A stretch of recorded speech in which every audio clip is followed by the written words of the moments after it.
सास का घूंघट पार्ट 4। अब तक हमने देखा कि देविका के ससुराल के आदमी औरतों को घर के अंदर नहीं आने दे रहे हैं। देविका उन्हें पुलिस में जाने की धमकी देती है, जिससे पूरे गांव में अफरा तफरी मच जाती है। तभी गांव का एक आदमी सरपंच को बुलाकर ले आता है। सरपंच उनके घर के बाहर का नज़ारा देखकर कहते हैं, जोगिंदर जी, ये आपके घर की औरतों ने कैसा हंगामा मचा रखा है। आपका घर तो संस्कारों की मिसाल था, लेकिन ये मैं क्या देख रहा हूँ, आपके घर की किसी औरत ने घूंघट नहीं कर रखा। अब सरपंच जी, हमारे घर की औरतों को इस देविका ने बहकाया है। हमने पहले ही इन सबको चेतावनी दी थी कि अगर ये घर से बाहर गई तो हम इन्हें घर में नहीं आने देंगे। अब ये देविका हमें धमकी दे रही है कि पुलिस को बुलाएगी। क्या पुलिस?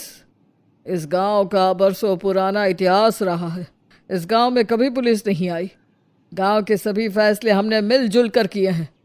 जोगिंदर, तुम्हारे घर का फैसला पंचायत करेगी। सरपंच जी, आपने ठीक कहा। पंचायत दोनों तरफ की बातें सुने और जो भी फैसला पंचायत करेगी वो हमें मंजूर होगा। तो ठीक है, आज दोपहर को सभी गांव की चौपाल पर इकट्ठा होंगे और वहीं तुम्हारे घर का फैसला होगा। सरपंच वहां से चला जाता है। घर के आदमी घर के अंदर जाकर दरवाज़ा बंद कर लेते हैं और घर की औरतें वहीं घर के बाहर पेड़ के नीचे बैठ जाती हैं। तभी विमला कहती है, देविका बहू, तुम्हें भूख लगी होगी ना? नहीं माँ जी, मुझे भूख नहीं लगी, मैं ठीक हूँ। बहू, तेरा बच्चा छोटा है अभी, तुझे भूखा नहीं रहना चाहिए। वीना, सुजाता, जाओ पास में जो पंडित जी का बाग है ना, वहाँ से कुछ फल तोड़ लाओ। वीना और सुजाता पास के बगीचे से खूब सारे फल तोड़ कर ले आती हैं। सभी औरतें फल खाती हैं। तभी देविका कहती है, आप सब घर से बाहर निकली, घूंघट उतार दिया तो इन मर्दों की इज्जत चली गई, लेकिन हम सब घर के बाहर भूखे प्यासे बैठे हैं। इस बात पर इन अहंकारी मर्दों को शर्म क्यों नहीं आ रही? हाँ देविका, तुम ठीक कह रही हो। अगर हम मर भी जाए ना, तब भी इन मर्दों के लिए इनके बनाए गए नियम कानून ही अहम रहेंगे, हम नहीं। सुजाता भाभी, मुझे तो सबसे ज़्यादा सचिन पर गुस्सा आ रहा है। उसने मुझसे लव मैरिज की थी, क्या क्या वादे किए थे कि मेरा साथ कभी नहीं छोड़ेगा, और आज उसने मेरा साथ छोड़ दिया। अपने बच्चे को एक बार भी नहीं देखा उसने। देविका, वो शुरू से ही ना डरपोक रहा है, लेकिन इन सारी बातों को छोड़ो। मुझे तो इस बात की चिंता हो रही है कि पंचायत में न जाने क्या फैसला होगा। पता नहीं वो इंसाफ करेंगे भी या नहीं। वीना दीदी, आपको अभी भी पंचायत से इंसाफ मिलने की उम्मीद है? अगर इस गांव की पंचायत में सच में इंसाफ करने की भावना होती तो सरपंच जी अभी हमें घर के अंदर जाने देते। देखा नहीं कितना जहर उगल कर गए हैं हमारे खिलाफ। तो बहू, अब हम क्या करेंगे? पंचायत तो हमारे खिलाफ ही फैसला सुनाएगी। पहले तो हम अपनी सारी बातें रखेंगे।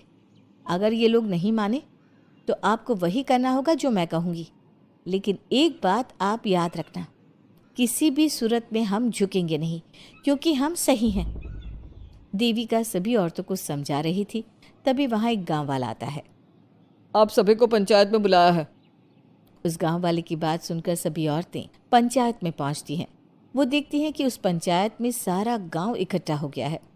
बहुत सारी औरतें लंबे लंबे घूंघट करके वहाँ आई हुई हैं। तभी पंचायत की कार्यवाही शुरू की गई और घर के आदमियों से पूछा गया कि वो घर की औरतों को घर में क्यों नहीं रखना चाहते। हमारे घर की औरतें ना तो घूंघट उतारती है और ना ही किसी डॉक्टर से इलाज करवाती है, और हमारे मना करने के बाद भी इन सब ने घर से बाहर कदम रखा, हमसे ऊंची आवाज़ में बात की। हमने इन सबको चेतावनी भी दी, लेकिन इन्होंने हमारी बात नहीं सुनी। अब ये सभी औरतें हमारे घर में नहीं रह सकती।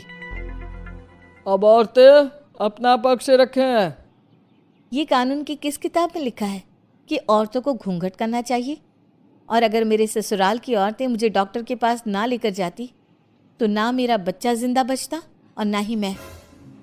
लेकिन दाई अम्मा से हम इलाज करवा रहे थे ना।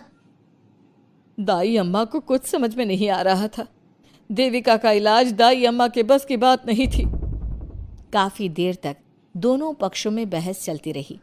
दोनों एक दूसरे पर आरोप प्रत्यारोप लगाते रहे। लेकिन दोनों पक्षों की बात सुनने के बाद पंचायत ने जो फैसला लिया उसके लिए तो देविका पहले से ही तैयार थी। दोनों पक्षों की बात सुनने के बाद पंचायत ने यह फैसला किया है कि सारी गलती महिलाओं की है। अगर वो अपने अपने पतियों से माफ़ी मांग लेती है और वादा करती है कि भविष्य में कभी ऐसी गलती नहीं दोहराएंगी, तो वो घर के अंदर प्रवेश कर सकती हैं। हमें पंचायत का फैसला मंजूर नहीं है। हमने कोई गलती नहीं की जो हम माफ़ी मांगे। और किस बात का वादा करें हम? हमने देविका की जान बचाई है, तो आप हमसे भविष्य में किसी की जान न बचाने का वादा ले रहे हैं क्या? अगर तुम्हें पंचायत का फैसला मंजूर नहीं है तो तुम सबको घर में नहीं पुरानी हवेली में रहना होगा, जो अब खंडहर बन चुकी है। यह खंडहर तुम्हारे घर के सामने ही है। सरपंच जी, आपका फैसला सही नहीं है। एक बार और सोच लीजिए इस फैसले के बारे में। ओ शहर की छोरी, 4 किताबें क्या पढ़ ली, हमें सही गलत का पाठ पढ़ाएगी? तुझे पता नहीं कि पंचायत का फैसला यहाँ सदियों से चलता आया है और लोग उसी को मानते आए हैं। अच्छी तरह जानती हूँ सरपंच जी। अगर मैं चाहूँ तो आपके इस फैसले को कोर्ट की चौखट तक ले जा सकती हूँ। पुलिस को बुलाकर अभी घर के अंदर जा सकती हूँ। पंचायत और घर के आदमियों की शिकायत पुलिस में कर सकती हूँ और अपने बच्चे को उसका हक दिलवा सकती हूँ। लेकिन नहीं, मैं ऐसा नहीं करूँगी।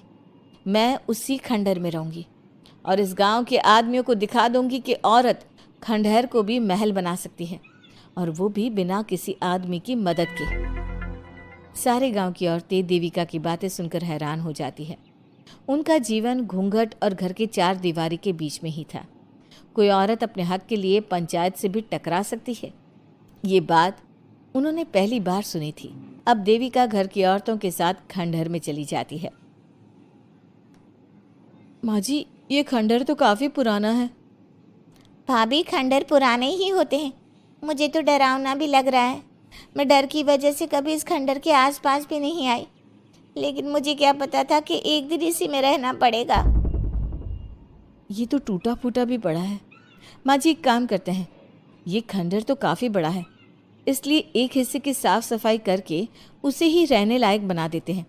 बाद में धीरे धीरे पूरा खंडहर ठीक कर लेंगे। हाँ बहू, तुम ठीक कह रही हो। विमला भाभी और मैं इस खंडहर के टूटे हुए हिस्सों पर मिट्टी और ईंटें लगा देते हैं। सुजाता और वीना, तुम साफ सफाई कर लो। सभी औरतें मिलकर खंडहर के एक हिस्से को सुधारना शुरू कर देती है और काफ़ी देर तक मेहनत करने के बाद वो उस हिस्से को काफ़ी हद तक अच्छा कर लेती हैं। और इसी तरह रात हो जाती है। सभी औरतें बैठकर बात करती है। माँ, हमने इस खंडहर को घर तो बना दिया है, लेकिन ये घर चलेगा कैसे? हाँ माँ जी, मैं भी यही सोच रही हूँ। और हम सब तो बड़े हैं, गर्मी सर्दी भूख कुछ भी आसानी से बर्दाश्त कर सकते हैं, लेकिन देविका का बेटा बहुत छोटा है, उसे तो हमें अच्छी तरह से पालना होगा ना। मैं भी यही सोच रही हूँ कि आगे हमें क्या करना चाहिए। कम्मू और मैं मिलकर मिट्टी का चूल्हा और मिट्टी के बर्तन बना देते हैं। कुछ दिन के लिए खाने का इंतज़ाम भी हो जाएगा, क्योंकि यहाँ पर खेत और बाग बगीचे आसपास ही है, कहीं से कुछ भी ले सकते हैं। पहले आप मुझे ये बताइए कि आप सब लोगों को आता क्या है? मतलब कोई ऐसा काम जिसका आपको शौक हो, जो आपने बचपन से किया हो। बहू, तेरे दिमाग में चल क्या रहा है? माँ जी, बहुत कुछ चल रहा है। बस अब हमारा सारा ध्यान इस बात पर होना चाहिए कि हम अपने लिए अच्छे से अच्छा क्या काम कर सकते हैं। आप सब हिम्मत से और समझदारी से काम लो, फिर देखना हम इस खंडहर को भी महल बना देंगे। इसके लिए सबसे पहले हमें आत्मनिर्भर बनना होगा। देविका सभी को समझा रही थी, तभी उसका बेटा रोने लगा। उसने अपने बेटे को गोद में उठाया और उसे चुप कराने लगी।